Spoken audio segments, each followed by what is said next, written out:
Assalamualaikum warahmatullahi wabarakatuh. Perkenalkan, nama saya Cantika Putri, saya dari kelas khusus A. Metabolisme merupakan proses dari reaksi kimia yang terjadi pada tubuh makhluk hidup atau tubuh manusia. Fungsi metabolisme yang pertama adalah memperbaiki sel jaringan yang rusak. Kemudian yang kedua, respirasi jaringan sel, di mana sel berperan penting dalam metabolisme tubuh. Yang ketiga, untuk membantu pertumbuhan jaringan sel dalam tubuh. Yang keempat, untuk membantu unit penyusun pembangun sel. Dan yang terakhir, untuk menghasilkan energi. Metabolisme dibagi menjadi dua, yaitu ada katabolisme dan anabolisme. Katabolisme merupakan proses pemecahan molekul-molekul besar dan kompleks menjadi molekul yang lebih sederhana. Sedangkan anabolisme merupakan proses sintesis kimia yang lebih kecil menjadi molekul yang lebih besar. Sifat katabolisme yang eksogenik dan menghasilkan energi berfungsi untuk menyediakan bahan baku untuk mensintesis molekul lain dan menyediakan energi kimia. Kemudian sifat anabolisme, yaitu keterbalikan dari katabolisme, adalah endergonik atau membutuhkan energi. Fungsinya yaitu menggunakan energi yang dihasilkan oleh katabolisme dan dibantu dari berbagai hormon lainnya dan juga enzim untuk membentuk dan memperbaiki sel serta juga jaringan. Contohnya fotosintesis dan kemosintesis. Baiklah, itu tadi pengertian metabolisme dan perbandingan antara katabolisme dan anabolisme. Saya ucapkan terima kasih. Wassalamualaikum warahmatullahi wabarakatuh. Assalamualaikum warahmatullahi wabarakatuh. Perkenalkan, nama saya Junior Eka Hadianti. Saya dari kelas FA 211A dengan NIM 2101014. Di sini saya akan menjelaskan tentang bagaimana proses terjadinya glikolisis. Jadi, glikolisis itu sendiri adalah tahap pertama dari respirasi aerob yang memproses glukosa menjadi energi. Tahap tersebut akan terjadi apabila ada oksigen di dalam jaringan sehingga disebut dengan respirasi aerob. Bisa kita lihat pada gambar di samping. Gambar di samping adalah tahap terjadinya glikolisis. Tahap glikolisis itu mempunyai dua tahap. Yang pertama itu ada glukosa. Glukosa diubah terlebih dahulu menjadi glukosa 6-fosfat dengan bantuan enzim heksokinase. Lalu glukosa 6-fosfat diubah menjadi fruktosa 6-fosfat yang akan dikatalis enzim fosfoheksosa isomerase. Setelah itu, fruktosa 6-fosfat diubah menjadi fruktosa 1,6-bifosfat. Selanjutnya tahap 2. Tahap 2 itu ada fosfogliseraldehid. Fosfogliseraldehid akan diubah menjadi 1,3-bifosfogliserat. Lalu 1,3-bifosfogliserat akan diubah menjadi 3-fosfogliserat. Kemudian 3-fosfogliserat akan diubah menjadi 2-fosfogliserat. Selanjutnya 2-fosfogliserat tersebut diubah menjadi fosfoenol pirufat.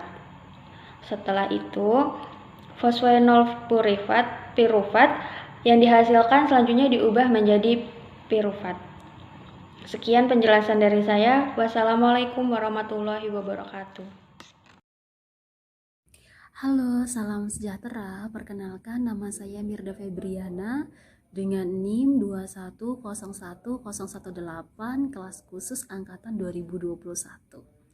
Pada video ini saya akan menjelaskan tentang gambar di atas. Jadi, gambar di atas merupakan suatu reaksi glikolisis tahap 1 pada langkah 1. Nah, pada langkah 1 ini ternyata enzim yang dibutuhkan itu heksokinase. Enzim heksokinase berperan penting dalam mengkatalis fosforilasi yang terjadi. Glukosa ini harus mengalami fosforilasi terlebih dahulu, yaitu proses penambahan gugus fosfat ke molekul yang berasal dari ATP. Jadi, ATP itu sangat dibutuhkan untuk penambahan gugus fosfat yang melibatkan enzim heksokinase. Selain enzim heksokinase, ada juga magnesium yang terlibat untuk melindungi muatan negatif dari gugus fosfat ATP, sehingga akan dihasilkan glukosa 6-fosfat. Sekian penjelasan dari saya, kurang lebihnya saya mohon maaf. Terima kasih. Assalamualaikum warahmatullahi wabarakatuh. Nama saya Citrawati dari kelas FA 211B dengan NIM 2101036. Di sini saya akan menjelaskan mengenai gambar berikut. Berikut adalah reaksi yang terjadi pada tahapan glikolisis. Gambar tersebut merupakan langkah yang ketiga dari reaksi glikolisis dan akan menghasilkan fruktosa 1,6 bifosfat. Molekul kedua ATP menyediakan gugus fosfat yang akan ditambahkan ke molekul fruktosa 6-fosfat.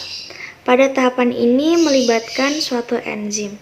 Enzim yang dilibatkan yaitu enzim fosfofruktokinase atau PFK dan magnesium atau Mg. Kemudian magnesium itu yang akan mengubah dari fruktosa 6-fosfat menjadi fruktosa 1,6 bifosfat. Assalamualaikum warahmatullahi wabarakatuh. Nama saya Diasyati Permatasari dari kelas FA 211B dengan NIM 2101138. Di sini saya ingin menjelaskan tentang gambar tersebut. Manfaat enzim aldolase untuk menganalisis pembelaan FPB untuk menghasilkan dua molekul karbon, yaitu pertama, gliseraldehida 3-fosfat yang sering disebut dengan GAP.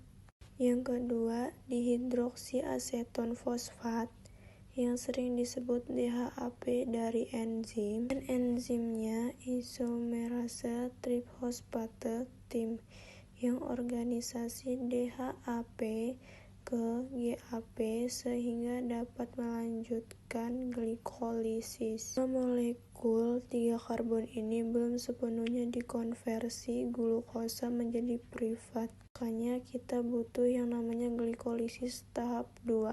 Itu konversi ke pirofat. Tahap kedua ini ada 5 langkah. Pertama, ada 2 peristiwa utama, yaitu gliseraldehida 3-fosfat GAP teroksidasi oleh koenzim nikotinamida adenin di nukleotida NAD. Kedua molekul terfosforilasi dengan tambahan kelompok fosfat bebas. Untuk mengkatalisis reaksi dari GAPDH ini adalah enzim yang dilibatkan dari reaksi ini. Assalamualaikum warahmatullahi wabarakatuh. Perkenalkan, nama saya Fajri Nurlaili dengan nomor NIM 2101042. Di sini saya akan menjawab soal biokimia nomor 8, reaksi glikolisis tahap 2, langkah yang kelima, yaitu membahas gliseraldehida 3-fosfat dehidrogenase. Ada 2 peristiwa utama dalam gliseraldehida 3-fosfat dehidrogenase. Yang pertama yaitu gliseraldehida 3-fosfat atau biasa disebut dengan GAP teroksidasi oleh koenzim nikotinamida adenin di nukleotida atau NAD.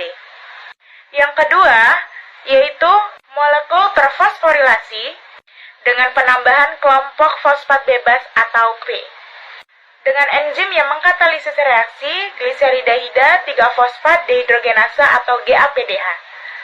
Jadi, GAPDH adalah enzim yang dilibatkan untuk mengubah gliseraldehida 3-fosfat atau GAP menjadi 1,3 bisfosfogliserat.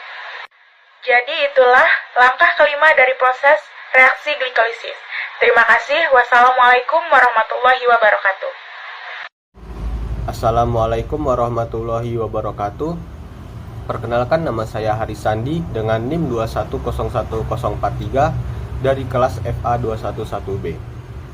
Di sini saya akan menjelaskan soal nomor 9, yaitu tentang tahap kedua langkah ke-6 dalam tahap glikolisis. Enzim yang berperan dalam reaksi ini adalah enzim kinase fosfogliserat atau PGK. Nantinya PGK ini akan dibantu oleh magnesium untuk mengubah hasil dari tahap kedua langkah kelima, yaitu 1,3 bisfosfogliserat dengan adanya ADP akan diubah menjadi 3 fosfogliserat dan akan dihasilkan ATP. Assalamualaikum warahmatullahi wabarakatuh. Saya Zahra Safira dari kelas FA 211B NIM 2101064. Saya akan menjawab pertanyaan nomor 10, yaitu berikut ini adalah reaksi yang terjadi pada tahap glikolisis. Jelaskan. Kelompok asam karboksilat COO di 3 fosfogliserat dilestarikan sebagai energi ikatan fosfat dalam ATP selama langkah 6 dan 7. Langkah ini terjadi 2 kali untuk setiap molekul glukosa.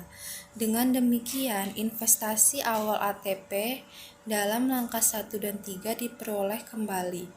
3 fosfogliserat pada langkah 7 sekarang membentuk 2 fosfogliserat dalam reaksi yang dikatalisis oleh fosfogliseromutase 8. Selama langkah 9, enzim menulase bereaksi dengan 2 fosfogliserat membentuk fosfoneoprifosfat atau PEP. Air yang hilang dari 2 fosfogliserat dalam proses fosfoenoprifosfat bertindak sebagai sumber kedua ATP dalam glikolisis. Perpindahan gugus fosfat dari PEP ke ADP dikatalisis oleh pirufat kinase 10. Juga sangat aksergonik dan dengan demikian hampir tidak dapat diubah dalam kondisi fisiologis. Terima kasih. Wassalamualaikum warahmatullahi wabarakatuh. Warahmatullahi wabarakatuh. Nama saya Romi Wulandaril. Saya dari NIM 2101057, kelas FA 211B jurusan farmasi. Saya di sini akan menjelaskan berikut adalah reaksi yang terjadi pada glikosis.